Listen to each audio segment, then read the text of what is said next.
ದೀರ್ಘಕಾಲ ವೇದಾಂತ ಸಾಮ್ರಾಜ್ಯದಲ್ಲಿ ಪಟ್ಟಾಭಿಷಿಕ್ತರಾಗಿ ರಾಮಚಂದ್ರ ದೇವರ, ರಾಘವೇಂದ್ರ ತೀರ್ಥರ ಸೇವೆಯನ್ನು ಮಾಡಿದ ದೊಡ್ಡ ತಪಸ್ವಿಗಳು ಸುಷಮೀಂದ್ರ ತೀರ್ಥರು. ಆ ಸುಷಮೀಂದ್ರ ತೀರ್ಥರನ್ನು ಇವತ್ತಿಗೂ ಕೂಡ ಅವರನ್ನು ಕಂಡಂತಹ ಅನೇಕ ಭಕ್ತ ಸಮುದಾಯ ನಡೆದಾಡೋ ರಾಯರೇ ಅಂತ ಕರೀತಾ ಇದ್ರು. ಏನೇ ಹೇಳಲಿ ರಾಯರು ಮಾಡಿಸ್ತಾರೆ, ರಾಯರು ನೋಡ್ಕೋತಾರೆ. ಮಾತಲ್ಲಿ ಅವರ ಬಾಯಲ್ಲಿ ಬರ್ತಾ ಇರತಕ್ಕಂಥ ಒಂದೇ ಶಬ್ದ ಅಂದರೆ ರಾಯರು ರಾಯರು ರಾಯರು. ರಾಯರನ್ನು ಬಿಟ್ಟು ಅದಕ್ಕಿಂತಲೂ ಬೇರೆಯದ್ದಾದ ಒಂದು ಪ್ರಪಂಚದ ಅರಿವೇ ಇಲ್ಲದಂತೆ ರಾಯರ ಉಪಾಸನೆಯನ್ನು ಮಾಡಿರತಕ್ಕಂತಹ ಮಹಾನುಭಾವರು, ನಡೆದಾಡುವ ರಾಯರು ಅನ್ನುವ ಪ್ರಸಿದ್ಧಿಯನ್ನು ಪಡೆದುಕೊಂಡಿರತಕ್ಕಂಥ ಮಹಿಮರು ಸುಷಮೀಂದ್ರ ತೀರ್ಥರು.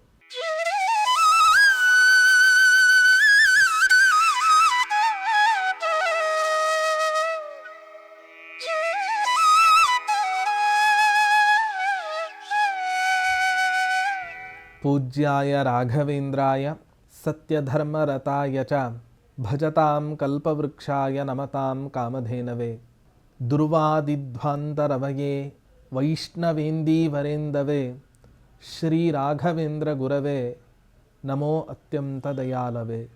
ತಪಸ್ವಾಧ್ಯಾಯ ಶುಶ್ರೂಷಾ ಕೃಷ್ಣ ಪೂಜಾರತಂ ಮುನಿಂ ವಿಶ್ವೇಶಮಿಷ್ಟದಂ ವಂದೇ ಪರಿವ್ರಾಟ್ ಚಕ್ರವರ್ತಿನಂ. ಶ್ರೀ ಗುರುಭ್ಯೋ ನಮಃ. ಹರಿ ಓಂ.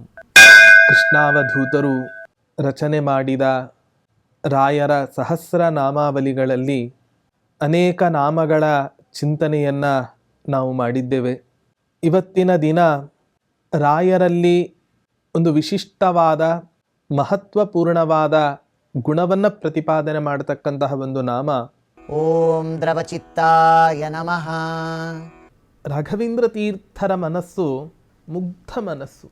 ವಸ್ತುತಃ ಒಬ್ಬ ಉತ್ತಮ ಭಕ್ತನ ಲಕ್ಷಣಗಳನ್ನು ನಿರೂಪಣೆ ಮಾಡತಕ್ಕಂಥ ಸಂದರ್ಭದಲ್ಲಿ ಏನು ಅವನ ಲಕ್ಷಣ, ಅನೇಕ ಲಕ್ಷಣಗಳನ್ನು ಹೇಳ್ತಾರೆ. ಭಗವಂತನ ಕಥೆಗಳನ್ನು ಕೇಳಿದಾಗ ಅಥವಾ ಭಗವದ್ಭಕ್ತರ ಕಥೆಗಳನ್ನು ಕೇಳಿದಾಗ ಮನಸ್ಸು ಅದು ಕರಗಬೇಕಂಥದ್ದು. ಕಲ್ಲು ಬಂಡೆ ಥರ ಜಡವಾಗಿ ಇತ್ತು ಅಂತ ಹೇಳಿದರೆ ಅಂಥ ಮನಸ್ಸು ಯಾವುದಕ್ಕೂ ಕೂಡ ಉಪಯೋಗಕ್ಕೆ ಬರಲ್ಲ. ಕೆಲವರ ಕಟುಕರ ಮನಸ್ಸನ್ನು ನಾವು ನೋಡುತ್ತೇವೆ. ಎಷ್ಟೋ ಜನರ ಮೇಲೆ ಮಾರಣಾಂತಿಕವಾದ ಹಲ್ಲೆಯನ್ನು ಮಾಡ್ತಾರೆ, ಕೊಲೆಗಳನ್ನು ಮಾಡ್ತಾರೆ, ಆದರೂ ಅವರ ಮನಸ್ಸು ಮಾತ್ರ ಕರಗಲ್ಲ. ಕಲ್ಲು ಬಂಡೆಯಂಥ ಮನಸ್ಸು ಇತ್ತು ಅಂತ ಹೇಳಿದರೆ ಅಂಥ ಮನಸ್ಥಿತಿಯ ಜನರ ಸಹವಾಸವೇ ನಮ್ಮ ಅಧಃಪತನಕ್ಕೆ ಒಂದು ದೊಡ್ಡ ಹಾದಿ.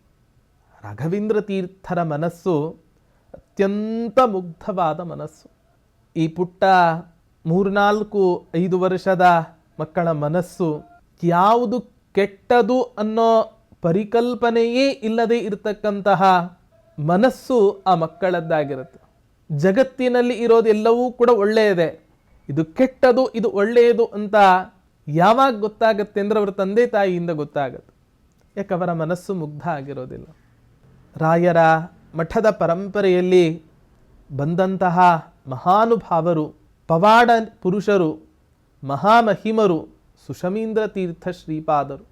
ದೀರ್ಘಕಾಲ ವೇದಾಂತ ಸಾಮ್ರಾಜ್ಯದಲ್ಲಿ ಪಟ್ಟಾಭಿಷಿಕ್ತರಾಗಿ ರಾಮಚಂದ್ರ ದೇವರ, ರಾಘವೇಂದ್ರ ತೀರ್ಥರ ಸೇವೆಯನ್ನು ಮಾಡಿದ ದೊಡ್ಡ ತಪಸ್ವಿಗಳು ಸುಷಮೀಂದ್ರ ತೀರ್ಥರು. ಆ ಸುಷಮೀಂದ್ರ ತೀರ್ಥರನ್ನು ಇವತ್ತಿಗೂ ಕೂಡ ಅವರನ್ನು ಕಂಡಂತಹ ಅನೇಕ ಭಕ್ತ ಸಮುದಾಯ ನಡೆದಾಡೋ ರಾಯರೇ ಅಂತ ಕರೀತಾ ಇದ್ರು. ಏನೇ ಹೇಳಲಿ ರಾಯರು ಮಾಡಿಸ್ತಾರೆ, ರಾಯರು ನೋಡ್ಕೋತಾರೆ. ಮಾತಲ್ಲಿ ಅವರ ಬಾಯಲ್ಲಿ ಬರ್ತಾ ಇರತಕ್ಕಂಥ ಒಂದೇ ಶಬ್ದ ಅಂದರೆ ರಾಯರು ರಾಯರು ರಾಯರು. ರಾಯರನ್ನು ಬಿಟ್ಟು ಅದಕ್ಕಿಂತಲೂ ಬೇರೆಯದ್ದಾದ ಒಂದು ಪ್ರಪಂಚದ ಅರಿವೇ ಇಲ್ಲದಂತೆ ರಾಯರ ಉಪಾಸನೆಯನ್ನು ಮಾಡಿರತಕ್ಕಂತಹ ಮಹಾನುಭಾವರು, ನಡೆದಾಡುವ ರಾಯರು ಅನ್ನುವ ಪ್ರಸಿದ್ಧಿಯನ್ನು ಪಡೆದುಕೊಂಡಿರತಕ್ಕಂಥ ಮಹಿಮರು ಸುಷಮೀಂದ್ರ ತೀರ್ಥರು. ಅವರ ಮನಸ್ಸು ಕೂಡ ಅತ್ಯಂತ ಮುಗ್ಧವಾಗಿದ್ದು ಅಂತ ನೋಡಿದವರೆಲ್ಲರೂ ಕೂಡ ಹೇಳ್ತಾರೆ.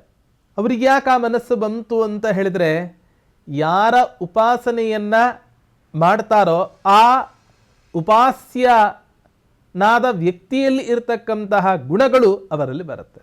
ಸುಷಮೀಂದ್ರ ತೀರ್ಥರು ಎದ್ರೆ ರಾಯರು, ಕೂತ್ರೆ ರಾಯರು, ಮಲಗಿದ್ರೆ ರಾಯರು, ಪೂಜೆ ಮಾಡಬೇಕಾದ್ರೆ ರಾಯರು, ಹೀಗೆ ಸದಾಕಾಲ ರಾಘವೇಂದ್ರ ತೀರ್ಥರ ನಾಮಸ್ಮರಣೆಯ ಒಂದು ಬಲದಿಂದಲೋ ಏನೋ ರಾಘವೇಂದ್ರ ತೀರ್ಥರಲ್ಲಿ ಇದ್ದಂತಹ ಮುಗ್ಧತೆ, ಅವರ ಅಂತಃಕರಣ ಪರಿಶುದ್ಧತೆ ಸುಷಮೀಂದ್ರ ತೀರ್ಥರಲ್ಲಿ ಬಂತು ಅಂತ ಹೇಳಿದರೆ ಅದು ತಪ್ಪಾಗಲಿಕ್ಕೆ ಇಲ್ಲ.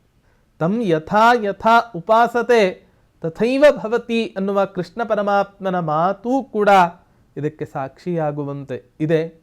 ಇಂತಹ ರಾಘವೇಂದ್ರ ತೀರ್ಥರ ಮನಸ್ಸು ಎಷ್ಟು ಪರಿಶುದ್ಧವೋ, ಎಷ್ಟು ಮೃದುವಾಗಿದೆನೋ ಅಂತಹ ಮನಸ್ಸು ಭಗವಂತ, ಹಾಗೆ ರಾಘವೇಂದ್ರ ತೀರ್ಥರು ನಮಗೂ ಕೂಡ ಜೀವನದಲ್ಲಿ ಕೊಡಲಿ ಅನ್ನುವಂತಹ ಒಂದು ಪ್ರಾರ್ಥನೆಯನ್ನು ಕೃಷ್ಣಾವಧೂತರು ಮಾಡ್ತಾ ಇದ್ದಾರೆ.